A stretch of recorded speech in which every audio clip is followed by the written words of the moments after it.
Tapi kita ikutin saja omongan Pak Jokowi yang katanya dia nanti akan bawa ijazah-ijazah analognya gitu. Cuma saya bertanya, ijazah yang mana yang dia bawa?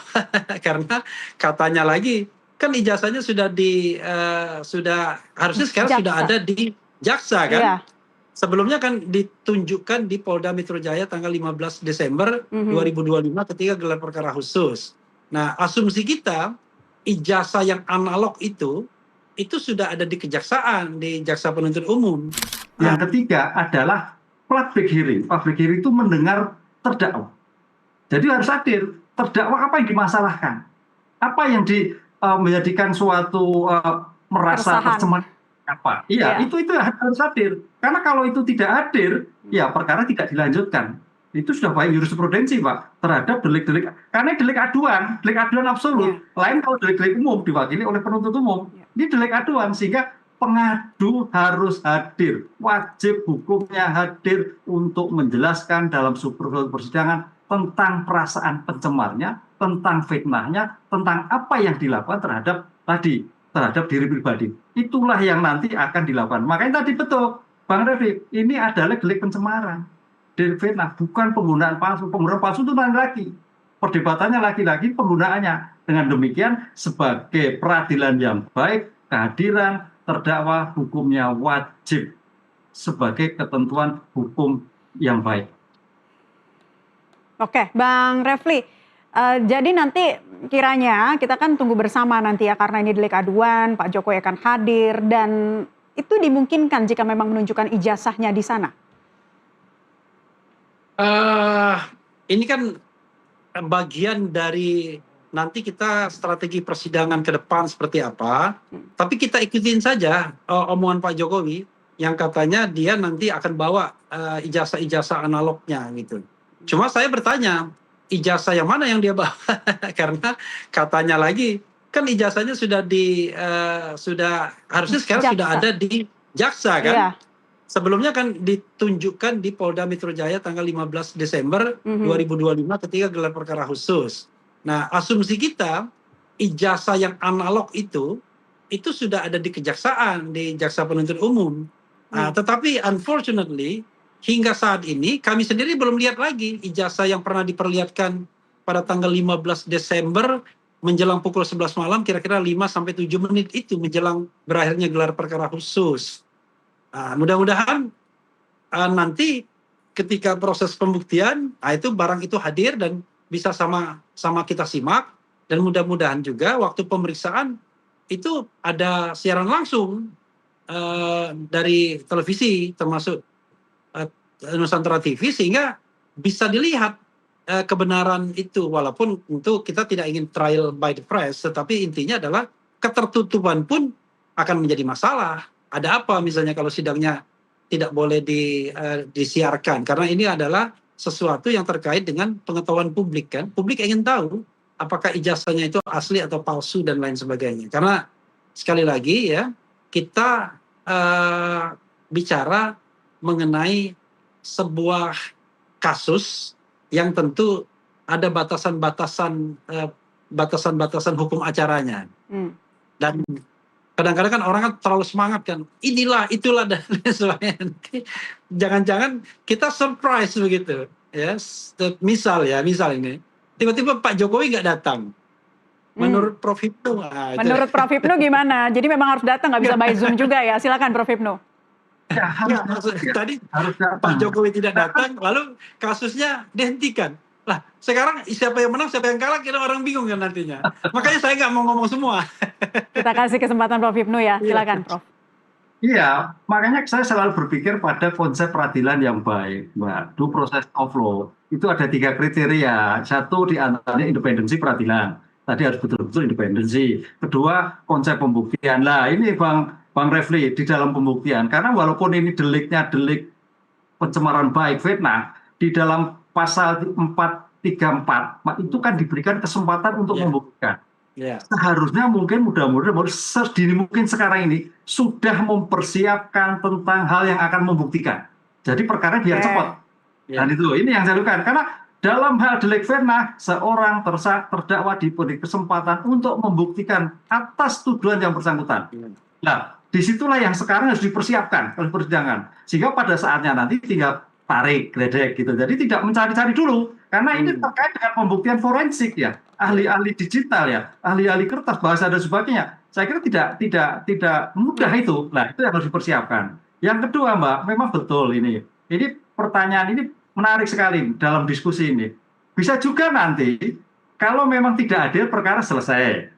Nah, atau juga Bang Refli, dalam eksepsi, dinyatakan eksepsi ya jelas perkara gugur lah. Sudah gugur, gimana yang menang nanti kalau gugur?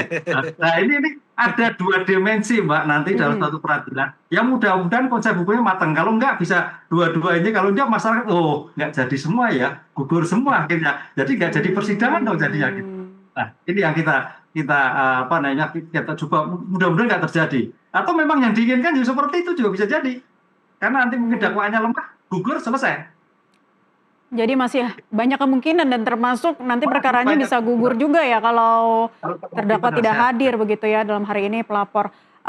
Bang Refli, jadi kan sudah ada Iya. 700-an bukti, puluhan saksi ahli begitu ya. Ya. Nantinya kan seperti apa dari pihak Anda untuk menghadapi katakanlah debat terbuka yang disaksikan secara langsung oleh publik nantinya? Iya, Prof. Hipnu sudah bisa tertawa nih karena dia tahu. Jadi kadang-kadang kita terlalu mengglorifikasi gitu ya, seolah-olah kita, wah itu pasti akan terjadi. Kalau tidak terjadi, tidak dibutuhkan gimana? Belum sampai pada 709 dokumen, tiba-tiba sudah end game. Hmm. Jadi dalam sebuah perkara itu katakanlah terdakwanya senang, tapi bisa juga kemudian terdakwanya nggak happy, bisa jadi kan? Lah, kalau begitu kita nggak bisa membuktikan dong. Nah karena itu saya Hmm. kira ya kita memang tidak perlu spesifik dulu, biarlah kami nanti mengkaji ya kira-kira sampai sejauh mana. Jadi how far can you go? Kan kira-kira begitu. Sejauh mana kita mau berjalan. Tetapi dalam berjalan tersebut tentu kita tidak mau menyerahkan leher klien kita karena jangan lupa ada pasal-pasal yang kita katakan pasal yang dipaksakan untuk didakwakan menurut apa yang kita lihat waktu interview pemeriksaan tersangka di Kejari kan, Ya. yaitu pasal 32 ayat 1 dan pasal 35. Ancaman hukumannya nggak tanggung-tanggung, 8-12 tahun. Yang kita katakan itu pasal seperti sengaja diselundupkan agar punya bargaining position untuk menangkap. Karena kalau kedua pasal tersebut tidak ada digugurkan, maka tidak ada celah untuk melakukan penahanan selama proses persidangan begitu, atau sebelumnya proses penyidikan.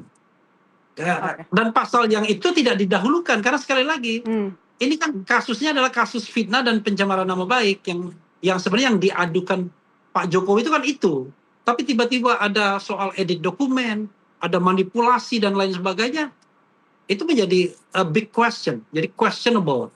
Patut dipertanyakan kenapa ada ini. Tapi ya tadi Mas Prof. Hipnu sebagai orang pidana ya sudah paham betul cara-cara agar kemudian ada bargaining power bagi penyidik untuk menahan sewaktu-waktu. Makanya coba bayangkan ya, ini kasus biasa. Ini kan seperti kasus yang dikenakan ke Haris Azhar ketika Hmm. Ya. katakanlah diadukan oleh Luhut Panjaitan. Tapi pada waktu itu Pak Luhut termasuk baik, cuma menggunakan pasal pencemaran nama baik dan fitnah saja. Waktu itu masih 310, 311 KUHP, sependek pengetahuan saya. Dan pasal Undang-Undang ITE yang juga terkait dengan fitnah menggunakan sarana teknologi informasi, yang juga ancaman hukumannya waktu itu cuma 2 tahun kalau nggak salah. Ya. Nah, sehingga dalam proses persidangan dia tidak pernah worry untuk ditahan. Hmm. Beda dalam kasus ini, kasusnya sama, dianggap fitnah dan pencemaran nama baik, Oke. tetapi tiba-tiba ada kelompok masyarakat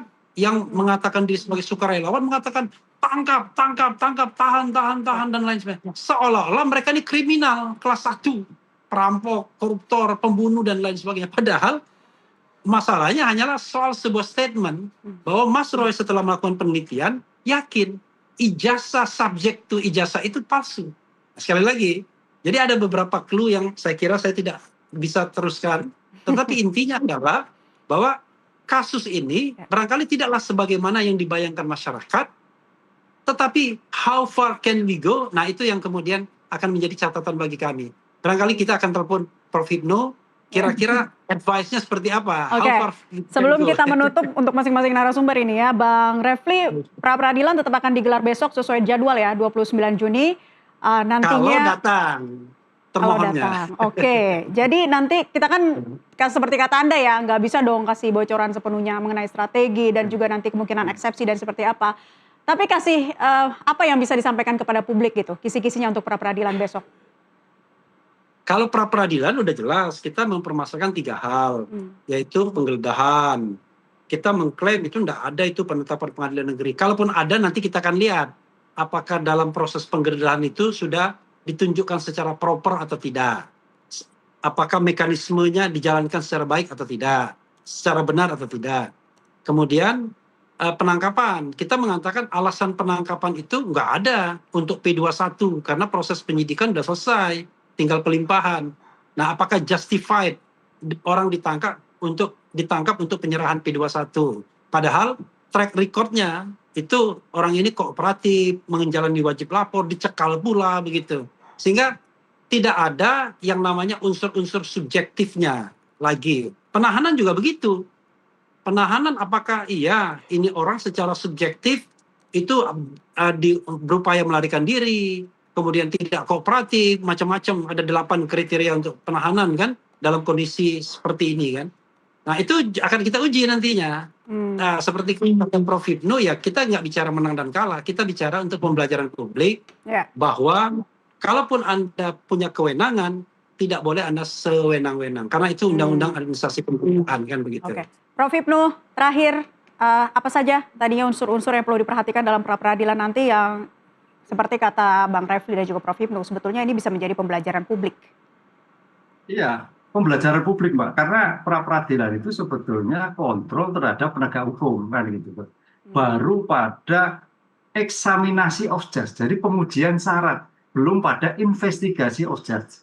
Gitu, Mbak. Oleh karena itu mudah-mudahan dengan syarat-syarat nanti Polda bisa memberikan gambaran, kemudian pemohon juga memberikan gambaran, dan nanti hakim bisa menilai apakah terjadi pelanggaran HAM atau tidak, apakah terjadi pelanggaran atau tidak. Kalau yang terjadilah bisa menjadi putusan diterima atau ditolak. Tapi yang jelas bahwa pra-per ini tidak akan merubah pokok perkara yang sudah dilimpahkan di kejaksaan. Begitu Mbak kira-kira Pak.